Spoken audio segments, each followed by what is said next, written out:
friends, I am here with a new video. Today we are going to discuss about the notification from Indian Army. This notification is about 51st Short Service Commission SSC Technical Men and 22nd Short Service Commission SSC Technical Women course for October 2018 only. It also including videos of defense personnel for technical and non-technical. Applications are invited from unmarried male and unmarried female engineering graduates and also from videos of defense personnel for grant of Short Service Commission SSC in the Indian Army in all arms and services. Course will commence in October 2018 at Officers Training Academy OTA, which was in Chennai, Tamil Nadu.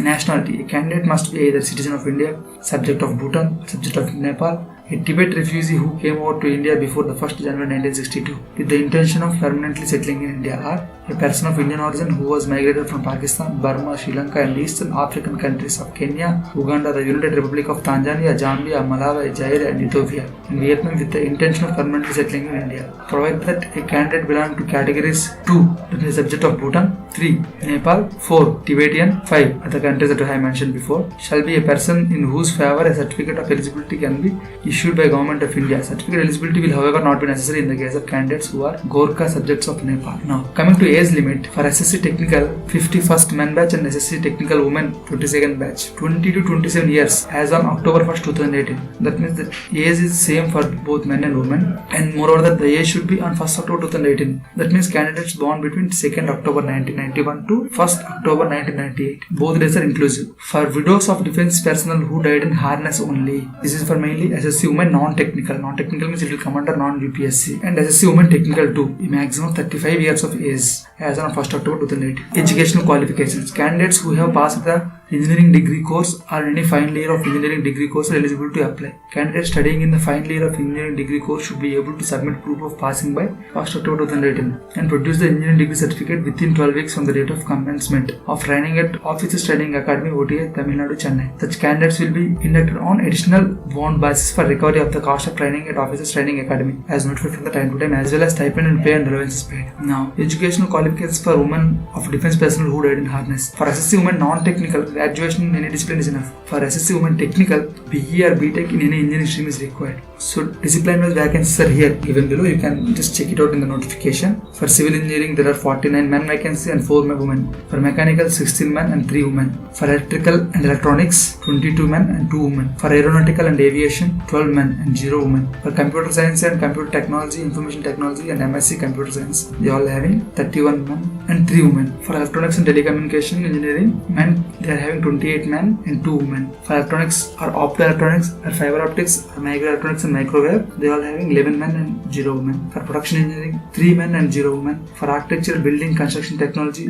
3 men and 0 women. And all these will sum up to give 175 men and 14 women. For widows of defense personnel, there is one vacancy for SSC women technical and there is another vacancy for SSC women non-technical. So you have to take care of that. Now, yes, widows of defense personnel who had died in harness, including those with the children who are eligible to apply for SSC women technical and non-technical, provided they have not remarried. That means they have not to be remarried. And the candidate should submit these following documents: application form, self-attested copy of class 10th, self-attested copy of class 12th certificate, self-attested copy of degree certificate and mark sheet. Part 2, order of dismiss of husband, initial report of battle or physical casualty, detailed report of battle or physical casualty, battle physical casualty certificate. Then only the person will be eligible to apply for this notification. For training, if you come to training, selected candidates will be detailed for training at Officers Training Academy OTA, Chennai. For engineering stream wise, up to the number of vacancies available at that time. The duration of whole training will be of 49 weeks. That means nearly 11 months. Candidates will neither be allowed to marry during the period of training, nor he or she be allowed to live with parents or guardians. Candidates must not marry until they complete the full training at the Officers Training Academy. The candidate, if he or she marries while under training, shall be discharged and will be able to refund all expenditure incurred on him or her by the government. The provision is also applicable to widow of defense personnel. A candidate who marries subsequent to the date of his application, though successful at a service selection board interview or medical examination, will not inducted for training. His or her candidature will be cancelled. Training at OTA is at government expense, so you don't have to pay any money. All candidates who successfully complete the pre-commission training at Officers Training Academy, Chennai will be awarded postgraduate diploma in defense management and strategic studies by University of Madras. And now, cost of training. You have to take care of this. The entire cost of training is at government expense. In case the lady or gentleman cadet is withdrawing from the training academy due to any reasons, they have to refund the cost of training at the rate of 10,247 rupees per week. That means how many weeks they have stayed there, they have to pay the money for that period. The final allocation of armed services will be made prior to passing out of lady or gentleman cadets from OTA Chennai only. That means they have to complete the whole tenure of the training course. Then only they will get the allotment. Now, promotion criteria and salary structures, we have to take care of that. Initially, they will give the post of lieutenant commission. That means from the notification. After 2 years, you will get captain. After 6 years, major. After 13 years, lieutenant colonel.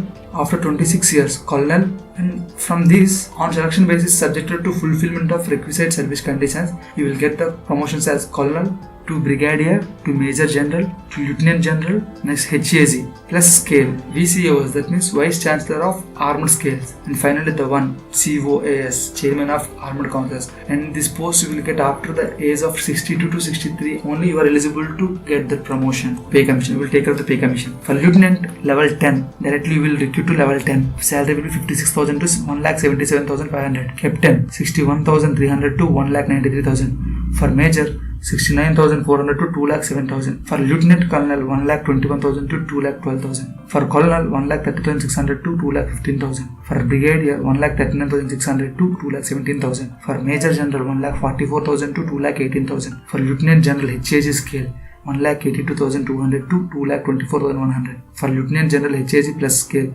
it's after some years of experience, you will get 2,05,400 to 2,24,400. For VCAOS, they will get the 2,25,000, this will fixed because it is the much more highest salary in Indian government. COAS 2,50,000 is fixed salary, and along with you will get the many more pays like that military service pay while training. Fixed stipend for cadet training. All the gentlemen and ladies will get 56,100 pay per month during training period. OTA, you will get many more allowances from the government, as the government will provide all the allowances. First one, flying allowance, qualification grant, and more allowances like DMS allowance, kit maintenance allowance.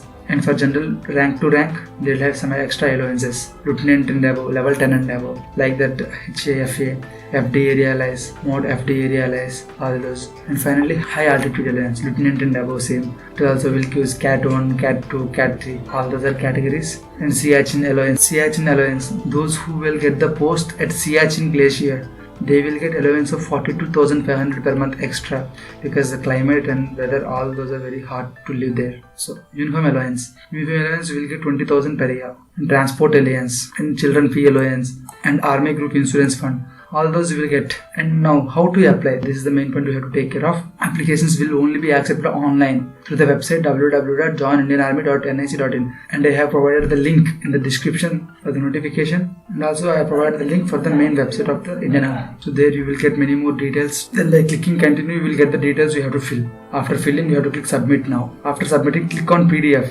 Take 2 copies of the application from after submit now. You have to click on PDF and take 2 copies of the application form having roll number and other details generated by the system. Candidates are advised to read the notification carefully and then fill up online application form to avoid mistakes and there the rejection of application. Important note 1. Details once submitted in application will not be changed under any circumstances, and no representation in this regard shall be entertained. Note number 2. CGPA by grades must be converted into marks as per the formula adopted by the concerned university of filling marks obtained in the graduation in online EPIN, and you will get those formula in the Google also. You can directly click your college name and enter. You will automatically get the formula to change your CGPA into marks. Now this is the main one. Following documents to be carried to the selection center by the candidate. We have to take care of these certificates. One copy of the print of the application, self-attested copy of matriculation, or even a equivalent certificate issued by the concerned board of education. Self-attested copy of 12th mark list, self-attested copy of engineering degree or provisional degree, self-attested copy of mark sheets of all the semesters, certificate issued by the controller of the examination registrar of the concerned university, certificate issued by the controller of exam registration dean of the concerned university of the principal of the college regarding the marks up to 6th semester of engineering degree course, certificate from the principal or head of the institution stating that candidate is in final year and his result will be declared by first of the month of the commencement of course. This is for final year appearing candidates only. Declaration by the candidate of final year engineering degree course that he will submit the proof of passing by first of the month of commencement of course, equivalent certificate of the concerned university to claim equivalence of engineering degree as applicable, clearly stating that the equivalence is as per UGC or AICTE norms. All certificates as above are to be original. Originals will be returned after verification of the service selection board itself. Verification of the service selection board itself. Any candidate who does not carry the above documents for the SSB interview, his or her candidature will be cancelled and he or she will be returned. Second copy of the printout of the online application to be retained by the candidate for his reference. There is no need to send any hard copy to the DG recruiting. No, physical standard. That means you have to take care about these physical qualities too. First, height and weight. The minimum acceptable height and weight for the men is 157.5 centimeters with correlated weight. In case of candidates belong to the northeast and hilly areas like Gorkhas, Nepalis, Assamese and Gavalis, the height will relax by 5 centimeters and weight commencement with reduced height. In case of candidates from Lakshadweep, the minimum acceptable height can be reduced by 2 centimeters. To pass fit, a candidate must be in good physical and mental health, free from any disability. Now, permanent body tattoos. For tattoos policy, please visit the website www.joinindianarmy.nic.in that I have mentioned in the description. You have to take care of that. Now, medical examination. A candidate recommended by the Service Selection Board will undergo a medical examination by a board of service medical officers. In addition, women candidates will undergo medical examination by a lady medical officer and by other specialists to rule out gynecological disorders. There will be a female attendant present at the time of medical examination in case the medical officer specialist officer is a male. Only those candidates will be admitted to the academy who are declared fit by the medical board. For remaining medical issues and all the remaining details, you have to verify the official notification given by the Indian Army, and for the notification I have provided the link in the video's description. Now, change of interview date. Request for change of SSB interview data or center will not be entertained or replied. Only the merit list. It is to be noted that mere qualifying at the SSB interview does not confirm final selection. Merit list will be prepared engineering stream subject wise on the basis of the marks obtained by the candidate at SSB interview. Higher educational qualifications, previous performances, NCC background, etc. have no role to play. Those in the merit list and who come within the stipulated stream-wise vacancies and are medically fit are issued joining letters for pre-commissioning training at OTH Chennai. On joining the army, some of personal restrictions in service will be imposed in accordance with Article 33 of the Constitution of India as promulgated in the Army Act and Army rules from time to time. So these are the points, friends. Online application will be open on 17th January 2018 at 12 pm and will be closed on 15th February 2018 at 12 am. And I have provided the link for the online application. Go through the link and apply for this post. So just be prepared for the exam, be prepared for the interview, and be prepared for the medical test also. All of you who are going to appear, just take care of your health. This is the video for today, and I will come with a new video with one notification. So until then, bye bye. All the best for all those who are going to appear for this job. Thank you, friends.